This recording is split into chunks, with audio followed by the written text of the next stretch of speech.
I got the chance to sit down with literally one of the smartest people that I know and trust in the Amazon space. This person worked at Amazon, they worked for a major aggregator, they've built their own brands, and they've helped others exit. To harness all the value in this person's brain in a single interview unlocked incredible nuggets for my business, and I'm sure yours as well. This is a highlight reel of the 15 Amazon hacks that you probably don't know about and that this discussion is going to unlock for you. Let's go. All right, guys. Well, welcome to another episode of the Seller Sessions podcast. And this one's going to be special, and it's special for a number of different reasons. I've got literally one of my favorite people in the Amazon space joining us here today, Jon Derkits. For the longest time, like you, I was just ignoring the data. I was hiding the columns. Non-prime customers in particular deal with a little extra friction. If there's a lift, you should take it. I don't necessarily want to sell it to fund inventory, but I'll borrow against it. I like money. You like money. A lot of people like money. I'm going to squeeze every dollar out of that product I can. In addition to honestly becoming one of my good friends in the space, he has a really interesting and compelling background. For those that are on audio podcast form, you can't see his backdrop, but there's a poster of the Vitruvian Man. He is literally a real life Vitruvian Man. He's worked at Amazon. He's worked at an aggregator. He's built his own brands. He's bought his own brands. He's helped people exit. He is literally one of the smartest people I know. And one of my favorite things to do in life, and certainly in the Amazon space, is literally just to hang out and learn from people that are orders of magnitude more smart than I am. He's wicked smart. He's an amazing human being and shares some of the most valuable info. So I hit up Jon, I don't know, I want to say a week or two ago. I said, hey man, I got to bring you on. He's got a new newsletter, which we'll obviously talk about here on the pod, but just dropping tons of value on LinkedIn and the newsletter. I said, dude, I want you to come on and literally just hit us with the highlight reel. Give us the best of the best. And he agreed to put together a presentation here. We're going to go over about 15 different things. But with that being said, I know you're a humble guy, Jon, but welcome to the pod, and let me know if you need to fill in any gaps from my intro there. No, that was an awesome intro, Adam, and you flatter me. I think I'm deserving of maybe half of the things that you layered on me there. But I told you before we started recording, I love talking to you. It's truly like minds, talking shop, learning from one another. I learn a ton from you too. So this is kind of a way of giving back, and I'm excited to share this. I'll maybe give the audience, both watching and listening, a little bit of background on what inspired this. Like you said, you reached out to me about kind of doing something together a couple weeks back. At the time, I was doing a cash flow series in my newsletter, which I like money. You like money. A lot of people like money. And I don't think enough people talk about how challenging it can be to manage cash in an Amazon business. So I wanted to shine a light on that. I want to educate people, talk about things like cash conversion cycles, your free cash flow margin and how to calculate that. And, as we were kind of riffing on what we do here, the thought of talking about cash flow for a half hour or an hour, I was a little worried was going to put people to sleep. So took a hard right turn and thought to myself, what would be interesting, engaging. The inspiration for this actually came while I was road tripping over the weekend, sitting in the car, driving through beautiful Indiana.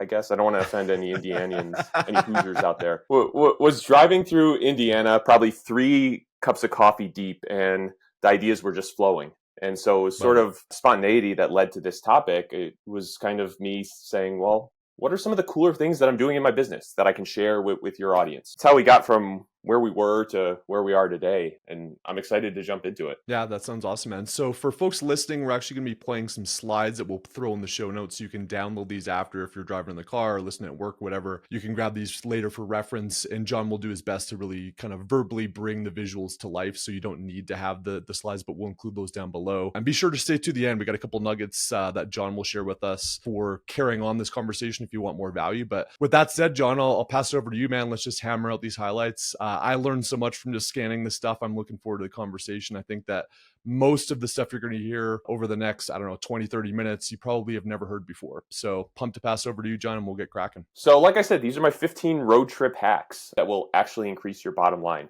One of the things that I wanted to do with this was blend this notion of cash flow in your Amazon business and kind of the advanced seller tactics. And the unfortunate reality is a lot of time advanced tactics come at a cost. So I wanted to challenge myself to come up with things that any seller could do on any budget to give them an edge. So that's the backdrop. This is the basic framework. Retail math. traffic times conversion times average order value. I write about this a lot. I talk about this even more. You'd be hard pressed to hang around me and not hear me utter the phrase retail math. It's gotten to the point where they will probably be the words that I utter on my deathbed, for better or worse. So I wanted to not only give people hacks here, but a framework on which to kind of hang these hacks, because the Amazon space is so complicated. There's so many things to keep track of. But if you have useful frameworks that you can come back to time and time again, it's scaffolding, right? It brings everything together. So the retail math that will be the backdrop of all of our hacks, like I said, is revenue equals traffic times conversion times average order value. And then we kind of go down the P&L there. What are the costs, the product cost related hacks, platform cost related hacks, and free cash flow hacks? So that's how we'll go over these next 15 hacks and kind of keep coming back to this framework. So starting with traffic, hack number 1 is what I call my Amazon Posts infinite content hack. The basic problem that this hack is solving is Amazon is kind of stingy and restrictive when it comes to Amazon Posts. They use a pretty sophisticated content filter to ensure that you're not just reusing the same images in all your posts, which is honestly kind of sucky for a lot of sellers, because a lot of sellers do not have a huge library of stock images. They don't have a huge library of their own creatives. If they want to go out and get user-generated content, it does come at a cost. And so what I challenged myself with early on with some of my businesses that honestly were smaller was, how can I use the same images over and over and trick the content filter? So the hack here is really the different ways that you can change your existing images that you've already used for Amazon Posts and bypass the content filter. And what I've listed here are just a handful. You're really just limited by your own creativity here, but you can take the exact same image, mirror it or flip it, and you'll get past the content filter. You can add a logo, you can add a banner. Sometimes the banners get kicked back, but try again. Add borders. I like to add different filters and kind of trick the content filter that way. I'll stretch images, I'll rotate images. And really one of my favorite kind of hacks within a hack here are to commission a user-generated content video. You can get really cheap ones for $30, $40 using a platform like Join Brands or searching for an Amazon influencer. I had an Amazon influencer create a video for a 3-minute product review video for me for $40, and I tipped her another $10. But for $50, I had a 3-minute video plus basically infinite content, because I would just go through, or my VA went through and just took stills of every frame in that video. And those were my Amazon posts. So the hack here is understanding that when Amazon tells you no, that's just kind of their first level answer, and there are ways around that. So I literally have my VA spend an hour at the beginning of every month coming up with 30 posts, 30 days worth of Amazon post content, and she loads it up, schedules it. For the captions, ChatGPT. Most of the time we just do riffs on kind of our existing brand taglines, and that's how we get a bunch of content up for very cheap. If you think about what I or others pay VAs, maybe it's $5, $7 an hour, $5-7 for 30 days worth of Amazon post content. And there's a whole host of reasons you want Amazon posts, from owning more page real estate to attracting brand followers to actually driving sales. But at the end of the day, the more content you can put out, the better. So that's kind of the basic first level Amazon posts infinite content hack. Awesome, man. Hack number 2, we're still talking about traffic hacks. And this hack is sort of a combination, a consolidation of different things that have come to me from different people that I just put my own spin on. So the hack is to stack Amazon influencers or Amazon associates, whatever you want to call them, plus your attribution links. And there's a specific way of combining all the tagging URLs, which you can see in the live video here. Step 1 of this hack is to identify Amazon influencers. I used to do this in a very manual way, searching for a very specific URL type, and then looking for YouTube influencers or YouTubers that were also Amazon associates. Gosh, what was it? Maybe 3 months ago, Adam, when Brett launched AMZ Rolodex. Yeah, love it. A mutual friend of Adam and I's, Brett Burkaw, who is a wizard in his own right, created an Amazon influencer, Amazon associate database called AMZ Rolodex. And so now that's what I use to identify Amazon influencers. Huge time saver. It's not even worth talking about the way I used to do it because this is 10x faster, 10x cheaper, the proper way to find influencers. So part one of this hack, find your Amazon influencers. Part two is when you communicate with them, you're going to be asking them to use your Amazon attribution link to create their affiliate link. And they should know what this is, but basically in Associates Central, which is the Amazon Associates equivalent of Seller Central, they have the ability to insert the destination URL for anything that they are promoting. So what you give them is your attribution link, and then they spit out, or Associates Central will spit out an attribution link, a short URL that is tagged with their associate tag and your attribution tag. And if you're watching live, you can kind of see that I tweeted about this, maybe 6 or 7 months back. The long link is complicated. It's never something that you would post socially, but when it gets shortened, it's simple. It's a simple amzn.to / 6 or 7 digit code link that those associates can then use. So what that means and why it's important is Amazon influencers, they get a commission on sales that they drive. With attribution, you as a brand get a 10% kickback from Amazon. There's a lot of free money flowing around there. So what I like to do with this, in addition to tagging my associates with my attribution links, is sweeten the pot for them. If I'm getting 10% back from Amazon, I might offer my associates an additional 5% commission on top of the 5 that they're getting from Amazon, just as a way of building a relationship, incentivizing them to push my link, my brand over others. So the hack here is driving traffic through Amazon influencers at the end of the day, but there's a couple intermediate steps involving identifying influencers and really sweetening the pot for them by using attribution in here. Amazing. Hack number 3 is avoiding stockouts by avoiding fulfillment centers with backlogs.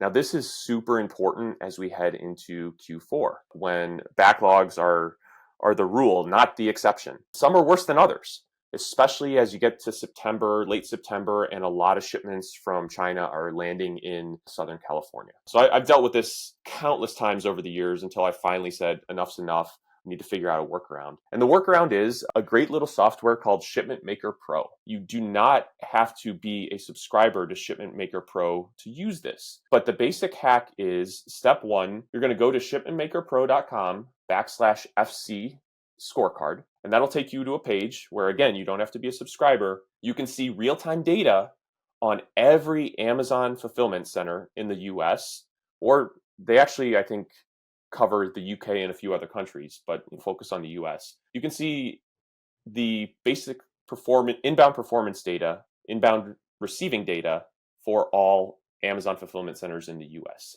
And I have a snapshot here on the screen of what the data looks like, but it gives you average check-in times for delivered to check-in, average receiving times from checked in to receiving, as well as the longest times. And so what I will do when I'm booking a shipment and Amazon routes me to a particular FC, especially at this time of year, is I will go look at the FC scorecard. I'm based in Chicago. If MDW8 in Waukegan, Illinois has a massive backlog for check-ins for receiving based on other shipments, I'm going to avoid that FC and I'm going to route my shipment to another FC, ideally within the same geographic area so I'm not getting hurt on freight costs.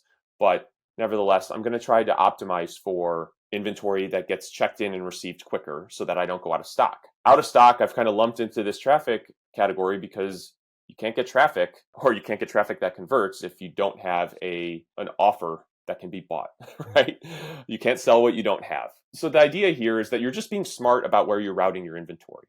And I guess if your second level question is how do you route your inventory, there's a handful of other hacks for that. I'll just say that Shipment Maker Pro is a really useful tool if you want to take greater control over where and when you inbound inventory to Amazon FCs. John, I actually had a a Q&A session literally last night talking about this. And I think one thing that we've always seen this with Amazon the last couple of years, really since COVID, which is, there's backlogs at certain times a year. And it's usually those spike seasons where there's a lot of sales or a lot of returns. What's been weird though is in these periods where there really isn't any significant volume, we still had congestion. So I would imagine that this Q4 specifically, because Amazon has reduced their footprint and plan to roll out new warehouses, they've got less staff, they're looking at operational cost cuts, it's going to get pretty stuffy. And I think it gets worse when you stack Prime Day, which was just announced for October. So you're going to have a spike in sales there. You're going to have a spike in returns, which ties up their staff. Then you've got Black Friday, Cyber Monday, and then you've obviously got Q4 season. So I think that thinking through logistics and how do you seamlessly and efficiently get your goods into Amazon so you avoid those stockouts is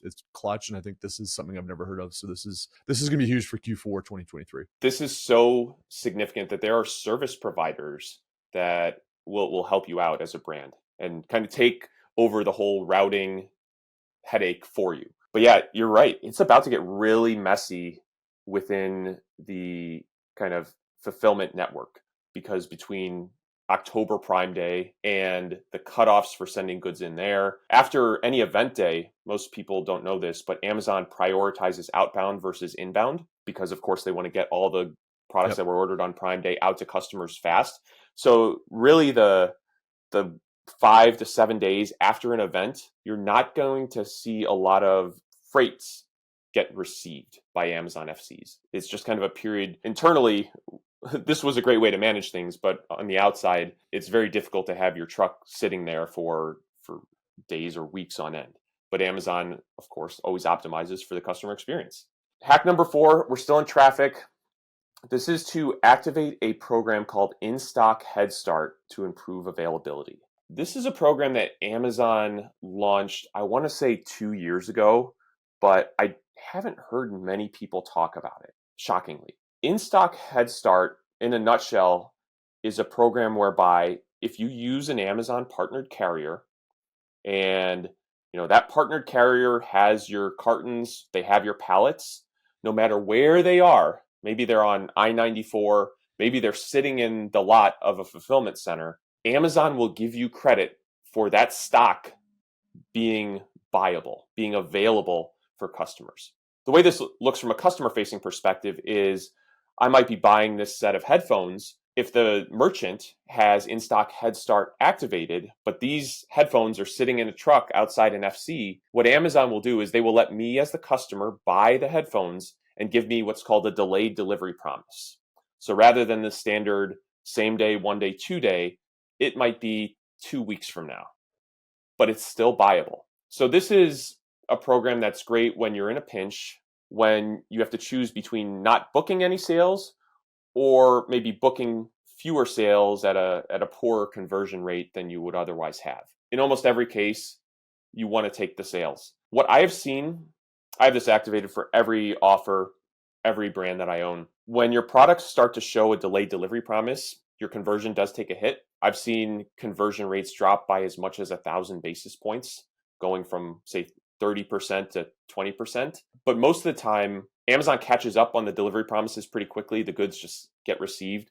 And you're better off with this activated than being out of stock when you get no traffic. Never heard of that one. That's huge. Instock Headstart is very cool. And if you search in Seller Central, search in your settings, you can pull up the help page. It's a fulfillment setting on the back end that you just toggle on. It really doesn't make sense to not use it unless you don't use partnered carrier, in which case you do not get credit for having products in trucks or in transit. We're moving on from traffic now to average order value, right? Remember, retail math, traffic, conversion, average order value. Average order value itself is a function of price times the number of units that people buy in a given shopping session. But the hack here, hack 5 for average order value, is to use search query performance shipping speed data to identify the best ASINs for Prime exclusive discounts. This one was super cool.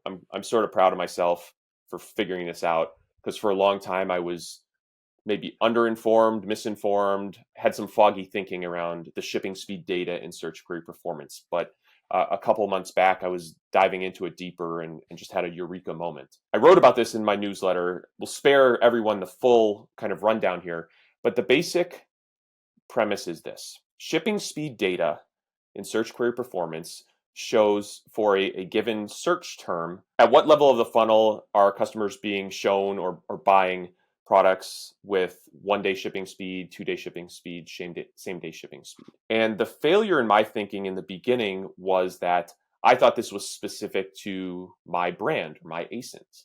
When I dug into the data and kind of challenged that assumption, what I realized was that Amazon is showing shipping speed for an entire search term for the entire market. That's important because what you can infer from that, what you can infer from shipping speed, is the relative proportion of prime versus non-prime customers for a given search term.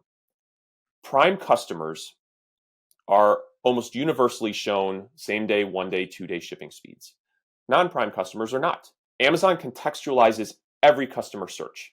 And most people maybe know this intuitively, right? If you're searching Amazon and you're logged in, it's a different experience than if you're not logged into your Prime account. It's a different experience if you're VPN'd into Seattle versus VPN'd into Chicago. So Amazon contextualized searches, but the one consistency in the contextualization is that Prime members are shown faster shipping speeds. What you're doing in this hack, first of all, is isolating what keywords or what ASINs is there a larger proportion of Prime customers than non-Prime customers. In situations where you have, say, an ASIN, what I have on the screen is this Amazfit Cheetah smartwatch. If this were an ASIN where the lion's share of the search volume is coming from Prime customers, the lion's share of the purchases are coming from Prime customers, this is a great candidate for a Prime exclusive discount.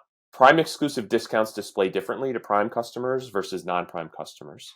Non-Prime customers, in particular, deal with a little extra friction in checkout, which is what I have up here on the screen. You can see kind of in the buy box that there's a big blue button to join Prime. That causes a lot of attrition in searches. It causes a lot of abandonment. Customers might see an attractive price, but then when they have to take the extra step of becoming a Prime member, especially if it's not around a marquee event like Prime Day, they're going to abandon this product. They're going to abandon this search. But if you're a Prime customer, that $204 is what's in your buy box. And there's some messaging around it alerting you to the fact that you're getting this because you're a Prime member, but it's frictionless. And that's the point here. You want to use Prime exclusive discounts strategically. You want to use it in spots in your business where you are most likely to see an uptick in click-through, conversion, and purchases. And that's all really contingent on the ratio of Prime to non-Prime customers. Man, that's an interesting one because literally that was one of the columns. I just thought it was a total and complete waste of time. Never much paid attention to it until I did see your newsletter on that. So pretty amazing that you dug through what I thought was basically a nebulous column within Amazon and using it for leverage and really instigating volume that wouldn't otherwise be there. So I think that's huge. Yeah, I mean, I was blown away, Adam. And I kicked myself because for the longest time, like you, I was just ignoring the data. I was hiding the columns because I didn't even want to look at it. There wasn't anything actionable about it until I kind of put two and two together, did the math. Yeah, it's an amazing little hack. Chugging right along. Hack number 6, we're still average order value. This is more of a pricing hack. Again, I wrote about this a couple weeks back. But the hack is you can determine the exact price that you need to recover the buy box on your listing. So this hack applies when you have your buy box suppressed. And there are a whole host of reasons that your buy box can be suppressed. A lot of multi-channel sellers will deal with a buy box suppression for competitive price matching. Amazon sees your product priced at $20 on Walmart.com, and over on Amazon it's at $22. Well, guess what? You're going to have to price it at $20 on Amazon too. That's competitive price matching. Amazon's actually done a good job being transparent about that. They don't always get the matching right, but they've been transparent. Within your pricing health dashboard in Seller Central, you can see what price you need to hit to recover the buy box for competitive price matching. That's not what I'm talking about here. What I'm talking about here is when Amazon suppresses the buy box, it's not due to a competitive price match, and you don't really know what it's due to. Seller support is, of course, not giving you answers. I had the boilerplate response from them committed to memory at one point because I was dealing with it so often. But you're left in this situation of having to lower your price until you get the buy box back. And it's a guessing game. And it's a dangerous guessing game because if you lower it by increments that are too large, you're maybe giving up more margin than you need to. Or if you're lowering it by increments of 1 penny, you're going to be doing that for a long time and losing sales along the way. With this hack, the first step is really looking at the back end of your ASIN. And the way that you're going to do that is using what I call the AJAX link. AJAX is actually just the internal name that Amazon came up with to kind of build the back end of this particular system. Amazon does this all the time, comes up with fun names. I guess that's a perk of being a software dev at Amazon. But the core premise of this is that with the AJAX link, you can see the actual script that's running in the back end of your product. You can see a lot of metadata, basically all the JSON script that informs what displays on the customer facing site. To use the AJAX link, you need to be logged into your Seller Central account. You need to input your ASIN. You can't use this to spy on other ASINs anymore, unfortunately. That used to exist, but Amazon closed that loophole. But right now, what happens is when you put your ASIN into the AJAX link, you get a large page full of script, which is somewhat hard to read, somewhat hard to decipher. You can use a Chrome extension that will organize the JSON script a little more legibly. But regardless of whether you use that, the key to this hack is searching for specific language related to the buy box. And for those watching, I have a screenshot of how I did this to diagnose a buy box issue with a client ASIN. But essentially what you're going to search for is FMA underscore buy box underscore constraint. And that phrase, if there is a buy box constraint, a price constraint on your listing that is resulting in the buy box being suppressed, that phrase should reveal what the price is that is the exact price you need to get the buy box back. This script is super cool because it gives a little insight into just internal Amazon naming culture. FMA stands for Featured Merchant Algorithm. That's the internal name for the buy box at Amazon. So by understanding that and then searching for that specific script in the backend AJAX code, you can figure out what the exact price that you need to get the buy box back is. Again, doesn't work for every buy box suppression type. This is one tool of many that you can use to diagnose why you might have lost the buy box.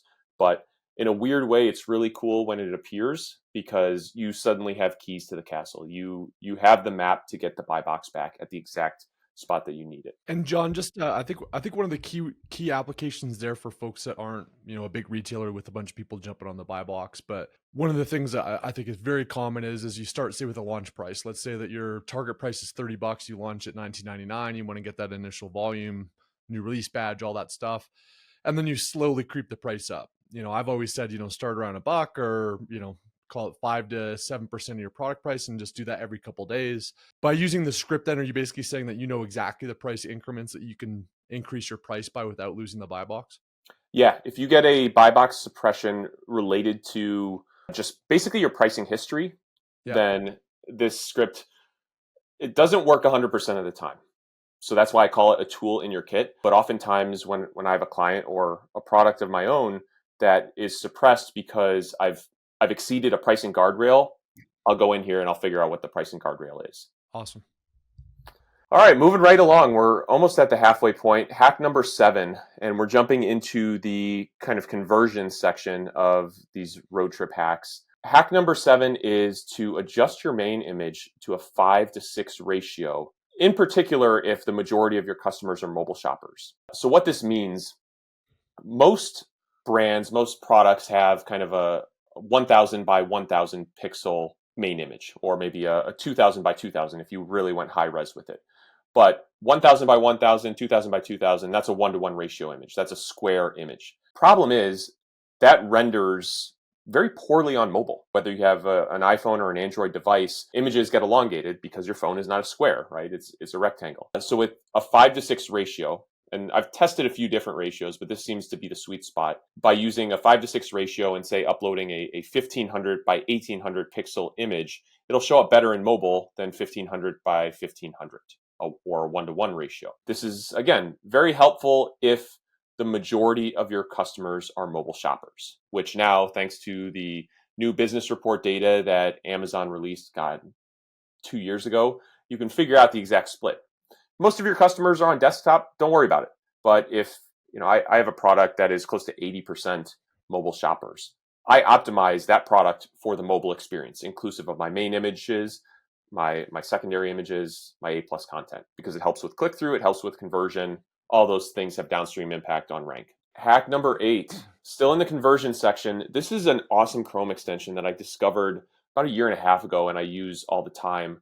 Again, this falls into the category of optimizing the mobile shopping experience, especially if you have majority mobile shoppers. There is a Chrome extension called MobileCards that you can literally dump in a list of your detail page URLs and it'll show you the mobile experience in kind of a tiled fashion that you can then scroll through. So the example that I have up on the screen here for those listening at home is 4 products from the brand Lumi, which is part of the Harry's brand or the Harry's family of brands, and can very quickly see what the mobile shopping experience is for those 4 products. So I'll do this across an entire brand that I own just to kind of regularly make sure that I'm optimizing for mobile. Again, and especially if that brand is one that has a large majority of mobile shoppers. I can't emphasize enough that, number one, meet your customers where they are. And if it's mobile, make sure you're optimized for mobile. But number 2, I think it's really just important to think mobile first. This is a trend that, or maybe a principle, if you will, that was hammered into my head when I first started at Amazon, 8 years ago. And I think it was something straight out of the mind of Jeff Bezos. He pushed teams to optimize for mobile. And like many other things, he was prescient. More and more customers shop mobile. I think that trend is not going to stop. So the better positioned you are to efficiently walk your Amazon products, walk your Amazon stores from a mobile perspective, the better you'll do. All right. Hack number 9, still on conversion.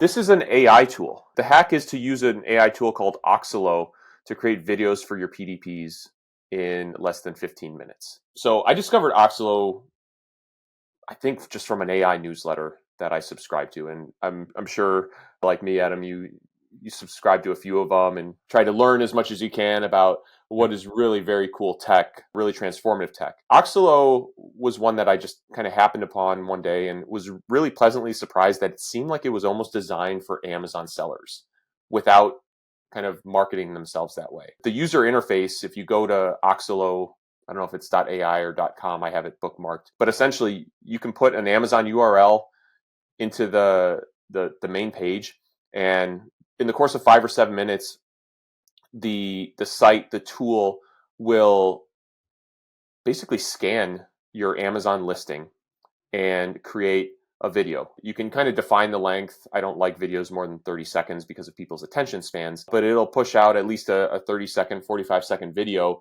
using the content from your detail page and using the imagery from your detail page, which is super cool. The video itself, let's set our expectations, right? Because you're doing nothing other than putting in the URL of your product and letting the AI work. So it's essentially a slideshow with a voiceover, AI voiceover, using the content on your detail page. I think of this as a very powerful lever for 2 reasons. Number 1, as I've kind of called out in this slide here, videos tend to produce somewhere around a 10% sales lift per product.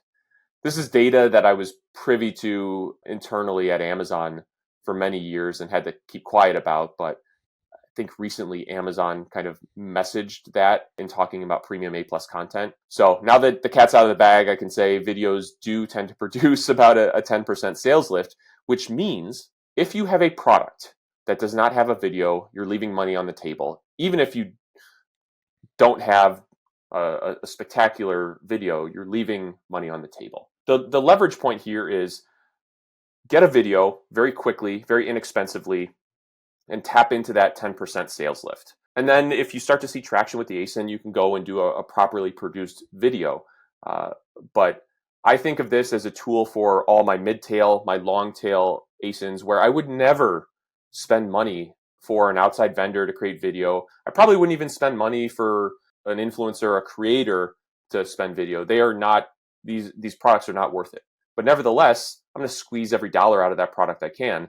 For my money, this is a tool that can make a video for you, a very simple video, but a video nevertheless in the span of 5 minutes.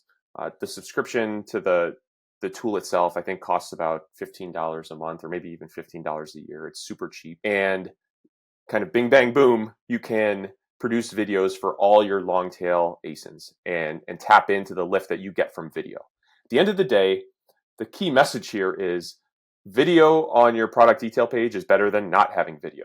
And whether it's a 10% sales lift or a 1% sales lift, what I always say to people, whether it's peers, clients, whoever, if there's a lift, you should take it. And let's not mince, let's not parse over whether it's a 10% or 1%. Take the free money. Hack number 10. We are still in the conversion section, but this is one that comes up all the time in different groups that I'm in. Adam, I think a fair number of people in your community have talked about this before. The hack here, or the frustration here that I think a lot of sellers have run into is Amazon will buy returned damaged inventory from you, and then they will sell it on your listing as an Amazon warehouse product. Now, you know, I know, most sellers know that an Amazon warehouse offer is not your offer. And the unfortunate part of that, though, is most customers don't. And so what you risk when Amazon is selling your products, your damaged products through warehouse goods, even though they label it used like new or used good, even though they attach a condition type to it, most customers do not know that they're buying from warehouse deals, that they're buying a used product. And you suffer the consequences when they have a bad experience, when they leave a negative review. It's an unfortunate system, but it's the system that we live in. So the hack here is that there's actually a new program. It was in beta as of last winter, but it's starting to get more opened up. And certainly if you have a SaaS core rep, you can get enrolled. But the program is called FBA Damaged Opt-out. And I have a screenshot here for those listening at home. It's in your fulfillment settings. And essentially what this program does is you are opting out of Amazon grading your returned, possibly damaged inventory, and then selling it under their warehouse deals label. Now, of course, there's a risk here that you're getting good inventory sent back to you because it would be otherwise saleable and otherwise inventory that you could recover some value on by letting Amazon reimburse you for it and sell it under warehouse deals. But oftentimes the cost of that is outweighed by the cost of a negative review that would come from warehouse deals selling one of your customers a very damaged product. FBA Damaged Opt-out. If you have a SaaS core rep, make sure you ask him or her about it. You can also just kind of search for it and see if it's been enabled in your account. It was enabled in one of mine, so that's why I have this screenshot. But FBA inventory evaluation settings is, I think, kind of the search term that you'll use to figure out if you can do this. The cool part is that you can get super surgical with this, and you can opt out of damaged resales on an ASIN level. So you don't have to categorically say all or nothing for your brand, which is good because some products, maybe you do want the money from Amazon and then you don't care if they sell it under warehouse deals. Never heard of that one. That's awesome. Yeah, very cool stuff. It was in beta last fall, like I said, last winter. Worth getting into if you can. All right, hack number 11. Still in the conversion section here. And the hack is to earn list price strike through and a 3.9% sales lift by setting standard equal to list and running 24-hour coupons at 50% off. Now, the numbers there you can play around with, but the basic gist of this is price strike throughs improve conversion. They improve click-through. This is something that I think is pretty commonly known in at least the Amazon seller practitioner community. But nevertheless, I see a lot of products day in, day out that don't have list price strike-throughs. Now, part of the problem is that an ASIN doesn't have a list price on the back end. So step number 1, go populate your list price field, your MSRP, get that reference price in there. Step number 2, though, and this is where the hack comes into play, Amazon does not automatically honor your list price as a real price, at least not anymore. And this is an unfortunate consequence of a lot of sellers gaming the system for years back in the 20 teens. I saw this in my consumer electronics category all the time. A set of Bluetooth headphones would have a list price of $99, but these were sellers that were selling it for $29 all the time. That was the price history. And Amazon kind of got wise to that and said, if you're going to populate your listing with a list price, it has to be a real price. It has to be your price on non-Amazon channels, or it has to be validated with some sales on Amazon. And that's where this hack comes in. We're going to validate that list price for Amazon so that then they will give you that strike through and you get the bump from conversion.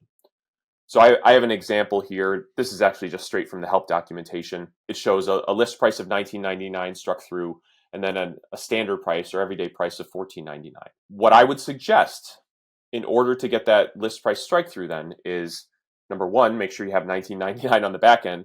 Number two, for a 24-hour period, or maybe 48 hours if that's how long you need to book a couple sales, for that period, you set your standard price equal to your list price. So your standard and list should be $19.99, and then you coupon it deeply. I like 50%. You could go even deeper. The point is you want to get sales. And I suggest coupons because coupons are not 100% redeemed. So you're going to attract customers with a 50% off coupon. Some of them will forget to redeem it, so you will book sales at your actual price, and now you have those data points on the Amazon backend that Amazon will honor and in turn give you strike through. Moving on to the product costs section. So we went through retail math, traffic, conversion, price. Now we're kind of moving down the P&L into our cost base, and specifically talking about product costs here with hack number 12. The hack is to cut your return rate by 50%, I think is conservative, or more, with a program called Product Lifecycle Support. There's an interesting history with this program that kind of dovetails my time at Amazon. The basic program is this. When you use FBA, Amazon handles customer support. That's one of the reasons that you're using FBA. You want them to handle logistics, fulfillment, storage, and customer support. Problem is, a lot of times Amazon gets it wrong. A lot of times the support experience is subpar, especially if you have a product that is technical in nature or has some setup instructions. You do not want Amazon CS to be guiding customers through that. Now, Amazon knew this, and the timeline escapes me. I'm going to get it wrong, so I'm not going to speak to it. But Amazon knew this, and on the vendor side, for a long time, they had this product lifecycle support feature active. Brands could speak directly with customers and provide post-sale support on Amazon 1P items. Around the time that I was at Amazon, there were discussions of launching this for 3P. And those discussions languished for years. It was near and dear to my heart because in consumer electronics, this was a big deal. You know, I can't tell you how many brands that I worked with selling something like a Bluetooth speaker had good speakers returned because customers just couldn't find out the pairing, right? And a little post-sale support would have eliminated those returns. A lot of times it was an easy fix. It's just the brands couldn't talk directly to customers. So that was kind of the thinking behind product lifecycle support and the history. The good news is in, probably the past 2 years, it's been rolled out to 3P more broadly. And there is a self-service option. What I have on the screen for those listening at home is a snapshot from Seller Central Help that describes the program, how you can enroll in it, the different types or subtypes of the program that you can enroll in, depending on what much post-purchase interaction you want to have with customers. But you can self-service enroll, which is huge because if you have a lot of returns, returns for controllable reasons that if you talk to the customer, you could likely resolve it on your own, this is a great program for you. But it gets better. One of the reasons I know about this is because there's a company that I don't think is talked about enough called OnSite. OnSite, give them a ton of credit. They pushed the envelope with Amazon to get Amazon to launch the PLS program broadly for third-party sellers. OnSite did that, and in parallel, they built a program where they will not only build you kind of a post-purchase flow to make sure that customer support is triaged effectively, but they will also manage a lot of that for you, help you create SOPs, help you create scripts, help you create chatbots that will interact with customers based on your SOPs. So you should check out OnSite. It's not super cheap. There's a setup fee of a few $100s and then kind of an ongoing $100 or $200 a month based on the number of brands that they're covering for you. If you have problems with returns, and if you see in a lot of those returns that the return reasons were controllable and you could have basically preempted them by communicating with the customer, look up product life cycle support in Seller Central and apply to enroll in it. Or shortcut all of that, work with OnSite. They're awesome. It'll cost you a little bit more than the self-service option, but they know their stuff. They were really the ones that pushed this over the line and got it really launched for the 3P community. And Jon, just so I understand this properly, do customers reach out via email and or chat, or do you have to have a phone function as well? What's the mechanism? It can be either. And I should have included a screenshot of the customer experience.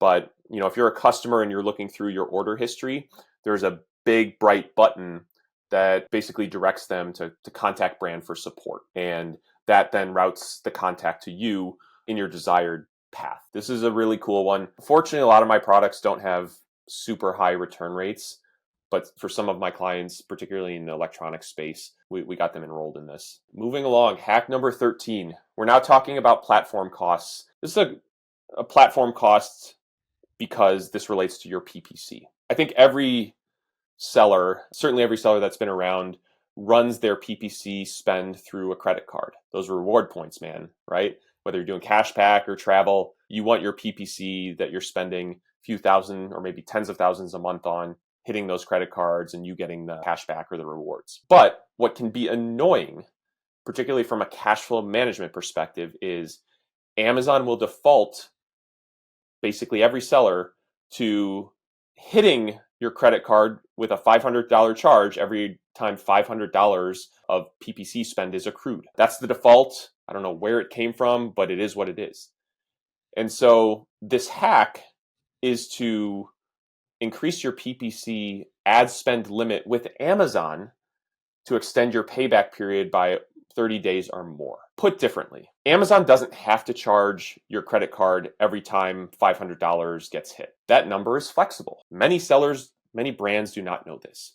You can ask for a higher limit so that instead of Amazon hitting your card every time $500 is accrued, they hit your card maybe every time $2,500 is accrued. And I've modeled out the impact of this on your cash flow on the slide here. For the people listening, let's say that you spend $1,000 or $2,000 on PPC every month. That's $500 a week for 4 weeks. In a scenario where you have a $500 ad spend limit, week 1, Amazon charges your card for $500, week 2 for $500, and so on and so forth. Your credit card statement cuts off at the end of week 4, and then you typically have 30 days to pay off your credit card. So you are paying that $2,000 in ad spend in week 9.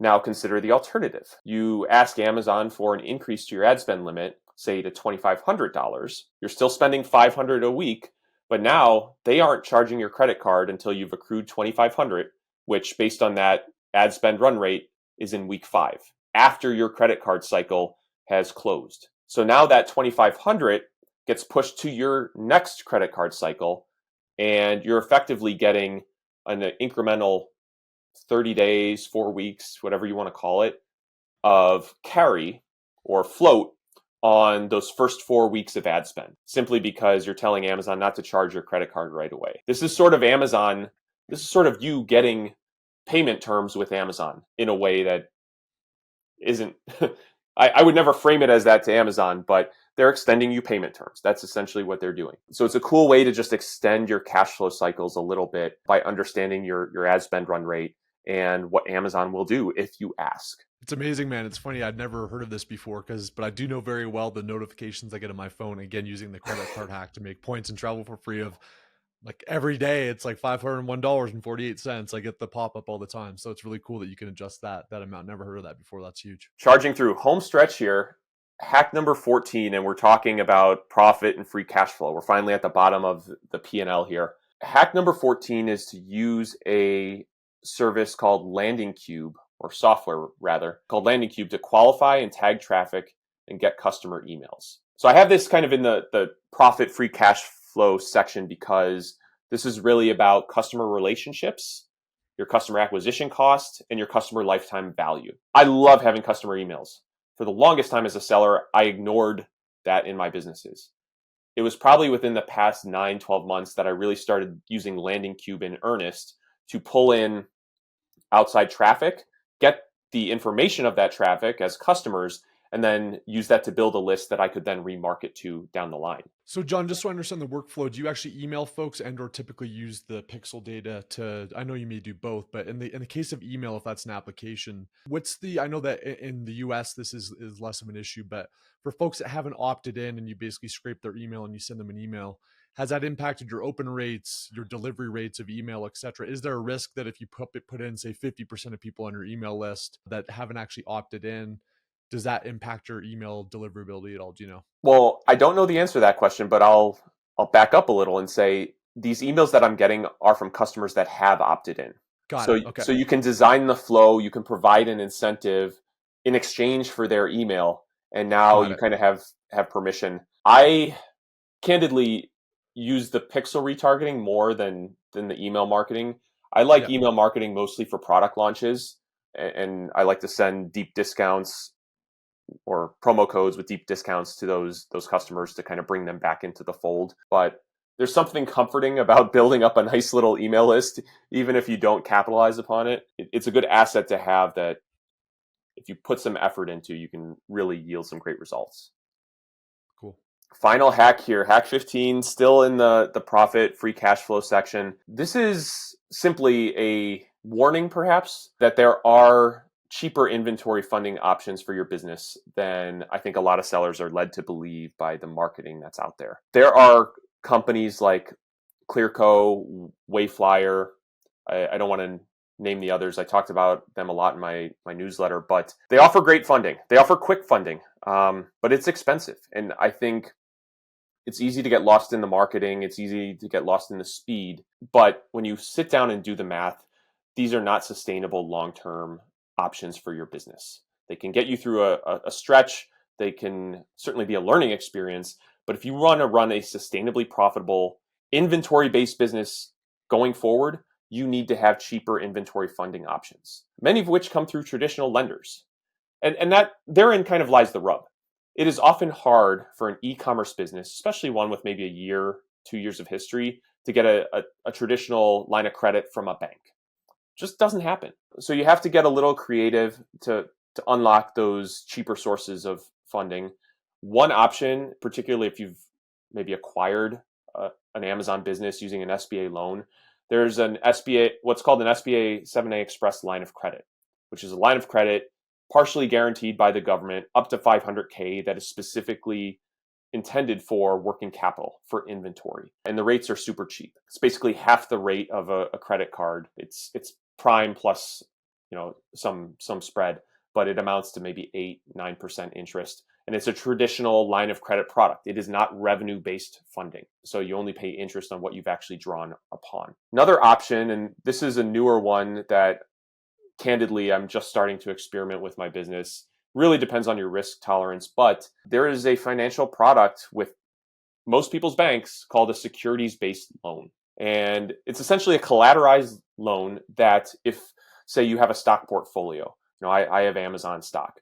I don't necessarily want to sell it to fund inventory, but I'll borrow against it, especially because my bank will offer me kind of mortgage type rates on an SBL loan. So if I have a best-selling product that I know I'm going to move through and I just want to finance it in a cheap way, I'll take out an SBL loan and finance it at basically a 5-6% interest rate under kind of a traditional loan product and pay it back. I have no concern about the underlying safety of the securities that I borrowed against because, again, I'm using it for inventory that I know moves.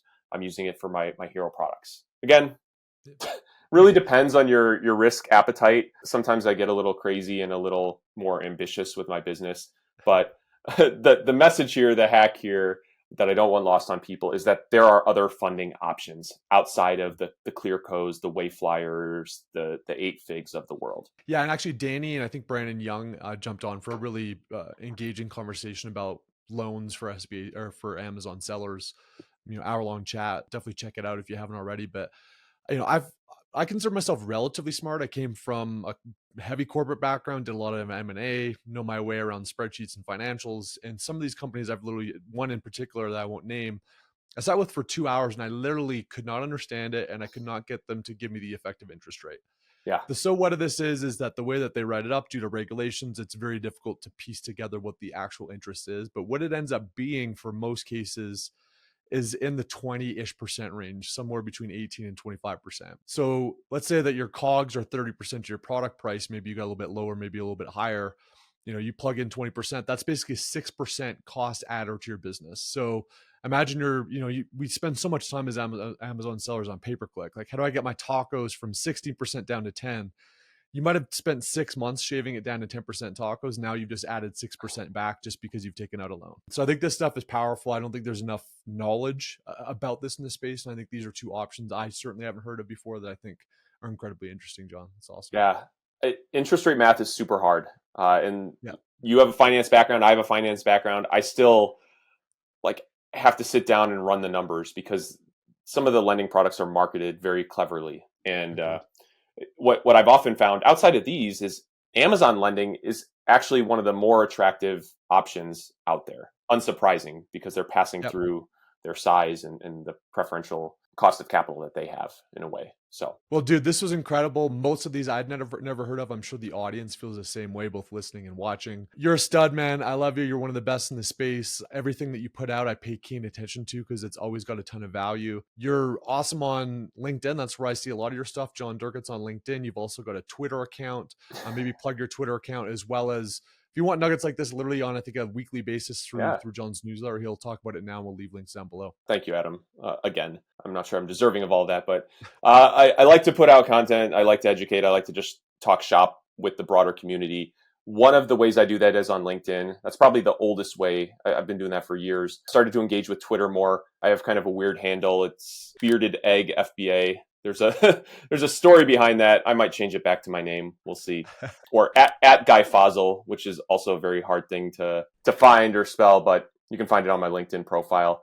The other big thing that I'm doing just to share knowledge in the community is I started a newsletter that I call Best at Amazon. Best at Amazon is not any pat on my back for thinking that I'm smarter than the average seller. I don't think that at all. What it refers to actually is when I was at Amazon, we had metrics in our deck that were classified best at Amazon, worst at Amazon. So I ran Amazon Canada, the consumer electronics category in Canada, and my category was compared to the US, to France, to Italy, to Spain.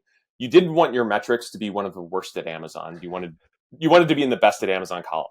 So it's a little tip of the hat to that. But yeah, I share the tactics that I use in my business. I share the things that I don't want to be too public about. It's a fun little intellectual project of mine. And then one other thing I'll maybe share with the group here before we break is a little while back, I was working with a lot of smaller clients and was kind of triaging the same questions over and over, and was also recognizing that there was a gap that existed in kind of their level of sophistication that I needed to bridge. And so naturally, I kind of thought, how can I bridge the gap in knowledge and experience in a scalable way?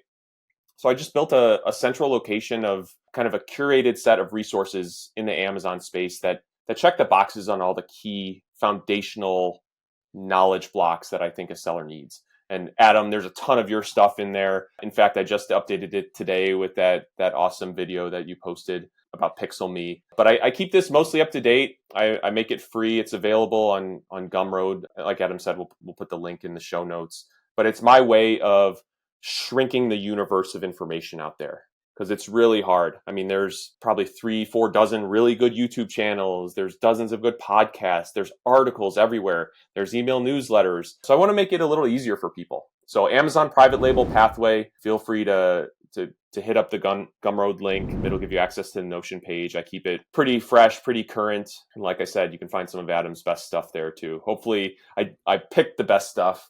I'll let him tell me if I'm wrong on that. Love it, dude. Well, I'm the same way as you. I think that attention and consumption is difficult sometimes, and sometimes it feels like work when you're just listening, watching to stuff. But find people in the space that matter, that consolidate information, that are hyper intelligent, that are focused, that do things for the right reasons matter a lot. You're one of those people. We're going to include down in the links below, both in the show notes and on YouTube, a link to these slides if you guys want a refresher of those, a link to Jon's newsletter, which literally right after this you need to go sign up for. It's incredible. Links to connect with Jon, and then links to this resource that's donation based. It could be free, or if you want to throw a little bit of thank you tip money to Jon for that for that kind of mini course information. But dude, you're an absolute legend. I always learn a ton from you. Appreciate everything that you do for me and others in the space, man. I'm sure we'll have you on again, but until then, it was a pleasure sitting down and chatting with you, man. Yeah, likewise, Adam. Loved being here. Awesome.